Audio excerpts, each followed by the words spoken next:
নবী সাল্লাল্লাহু আলাইহি ওয়াসাল্লাম নবী হয়েছে 40 বছর বয়স। জন্মগ্রহণের আগে বাবাকে হারিয়েছেন, তারপরে 6 বছর বয়সে মাকে হারিয়েছেন,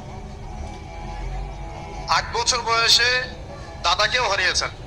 বাবার নাম ছিল বাবা আব্দুল্লাহ, মায়ের নাম ছিল মা আমিনা, দাদার নাম ছিল দাদা আব্দুল মুত্তালিব।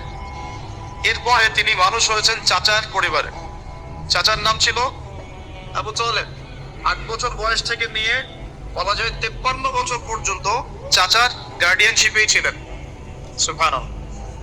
এই চাচা আবু তালেব নবী সাল্লাল্লাহু আলাইহি ওয়াসাল্লামের জন্য এবং দ্বীন ইসলামের জন্য, কারণ তার ভাতিজার দিন তো তারই দিন,